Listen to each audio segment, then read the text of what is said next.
Hi guys, Stephanie Type 1 here. I went to Bangor for my endo appointment on Friday, and in his own words, he told me I was a rock star in the diabetes department. Now, with that said, here are a couple things that really aren't my fault, and some things that I need to work on too. First of all, my pump settings were kind of out of whack with where I need to be with my weight. Well, insulin is a hormone. The more hormone you take, the more you eat. It's a vicious cycle. Kind of my fault, kind of not my fault. I'm also with my Mirena, which is another hormone, causes me to eat more too. So I'm thinking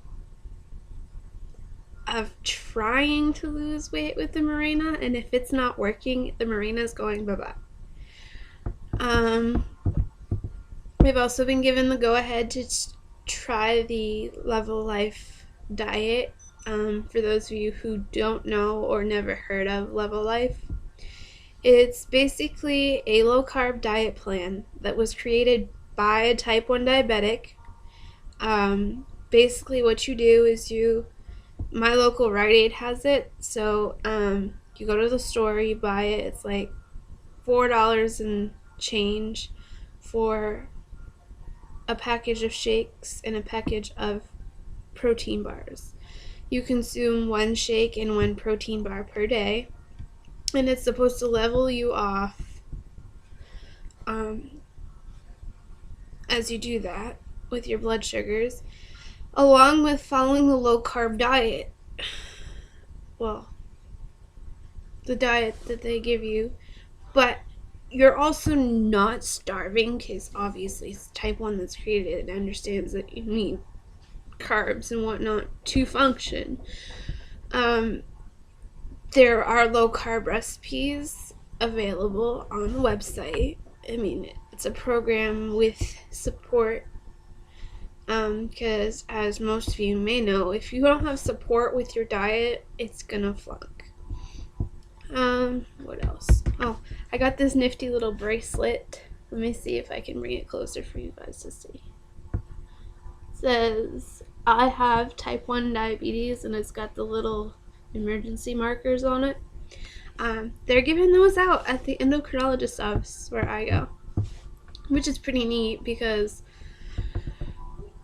I hate wearing medical IDs and stuff.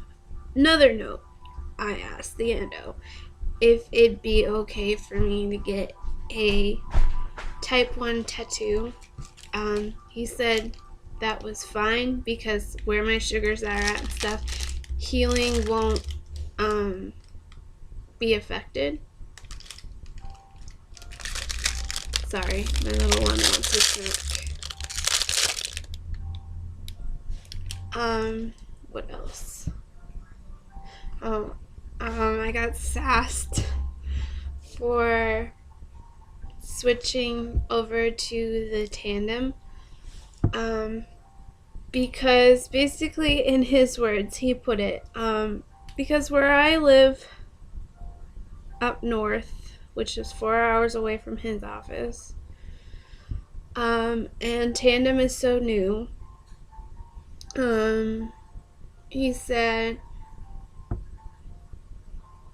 you wouldn't buy a Jaguar and not have a Jaguar dealer around. Which is true, but I'm willing to try it before I completely knock it out. He also pointed out the weight and then a little connector piece, which I'll show you when I get it. I got the tracking number in my email last night, so in about 2 weeks it should be here. The weight, I'll explain like he did. Okay, let me show you my pump. This thing looks giant, yes, and the T-Slim looks small. But this thing is more rounded as the T-Slim is more square. This is a lot lighter than the T-Slim. And you're saying, well, no, it's not. Yeah, it is. I held both of them, one in each hand while I was at the office. The T-Slim is a lot heavier, and the clip seems to be a little bit stronger on the T-Slim. But like I said, I'm not going to knock it till I try it. I got to outweigh my pros and cons. What else happened while I was there? My A1C did not get tested because it was too early, and my insurance will make a tizzy about that. But he said it's probably gone up a little bit, but not too much, and it's nothing to worry about. Another thing that was pointed out is my kidney function is fine, but when they did the urinalysis, there was a lot of proteins in my urine, which was a big red flag to him. I wasn't told that by my doctor, which is completely blown my mind because I worry about things like that. So he said by the fall to get it tested again, and if there are still protein in my urine, that we'll do something about it then. He said not to worry about it over the summer, so just get it tested again. But there were proteins in my urine, and proceed with caution, basically. It could have just been because in March when I got it tested, I had a cold. It could have just been from that. But the number was pretty high. My cholesterol was flagged too because my bad cholesterol was over by 6 points. But it's not a big deal, like you said. That can be fixed with a simple diet, which is why I want to get my Level Life started out. With that said, he did say that a lot of this stuff was totally not my fault. It was a matter of adjusting my pump and adjusting my diet. The eating too much part was because, one, I am almost 5 months out of my pregnancy, and my body is still trying to compensate for the amount of food I had to eat with my big baby. So my stomach is used to that. I just have to cut back on my portions and eat a little bit more often in order to get my stomach to shrink back to the way it was before pregnancy. What else? I think that was about it at the endocrinologist's office. My blood sugars did really good on this trip, which is a surprise.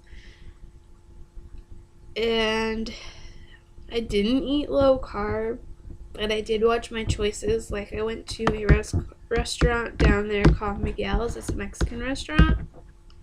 And I had a fajita salad, which was really good and giant. And my husband pointed out to me, because this was before we went to the appointment, he said, normally before your pregnancy you wouldn't have been able to finish this salad, and you just finished it. He wasn't sassing me or anything, he was just pointing it out, but it's true. A salad that's, I can't show it to you, you won't be able to understand it. Anyways, a big salad, I wouldn't have been able to finish it, and I did, but it kept me full until like 8 o'clock that night. So it was kind of a win-win, I guess. So yeah, that's how my appointment went. My nervousness completely went away the minute he said rock star. Kind of went to my head, but then again, I have been doing really, really, really good with my blood sugars and stuff. I mean, I don't know why I was procrastinating and stuff before my pregnancy. I really was not taking care of myself. And finally, with the pregnancy, I put my foot down, and I'm going to keep that foot down because I need to take care of myself. Like, I don't know if I mentioned it in my previous videos and stuff, but when I wasn't taking care of myself, I got a giant red flag from an eye doctor that I was starting diabetic cataracts. And that's really scary to me because, well, I'll share a story with you. When my daughter was 2, maybe she wasn't even 2 yet. I can't even remember how old she was. It was a couple years ago, I know that. I had a nightmare that she came home from school and she had been made fun of. And I couldn't tell her if she was beautiful or not because I couldn't see. I had gone blind because of my diabetes. That's a big eye-opener to me. I'm getting a little emotional because one of my fears is going blind due to complications of this disease. But that's a big eye-opener. So I'm going to keep pushing forward and keep taking care of my diabetes because I do not want that to happen.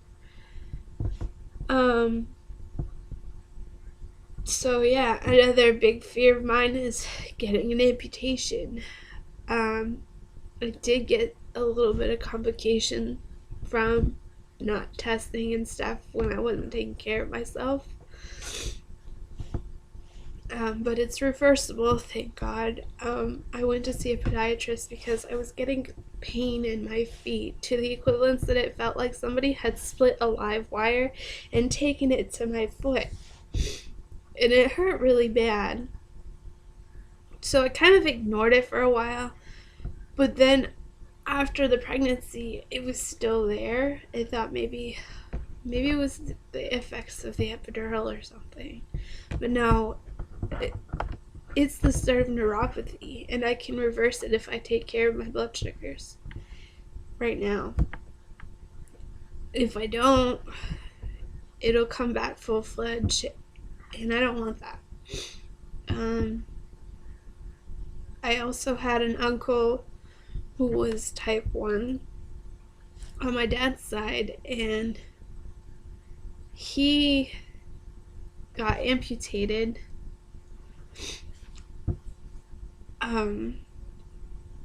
below the waist, basically, because of gangrene. I mean, this was a long time ago before they had advancements like they do now, but I just don't want that.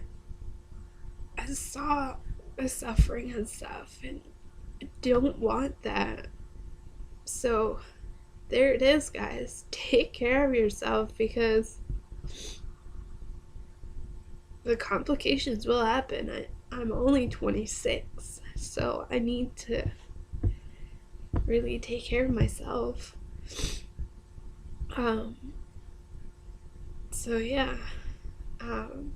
One thing that the endo told me the last time that I had gone before this appointment, before he told me to, basically what he told me was, take care of yourself, start taking care of yourself, and then come back to me.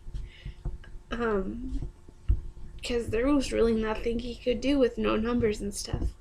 And he told me before I left that appointment, he said the first 10 years of your diabetic life is what's going to count towards amputations and complications and whatnot. So I'm going to be reaching 10 years here soon, so I really need to stay on board. So have a good day, guys. Subscribe if you haven't already subscribed. Give this video a thumbs up if you liked it. Follow me on Facebook, Twitter, Patients Like Me, 2 Diabetes, Pinterest, Instagram. I think that's it. So yeah, have a good day, guys.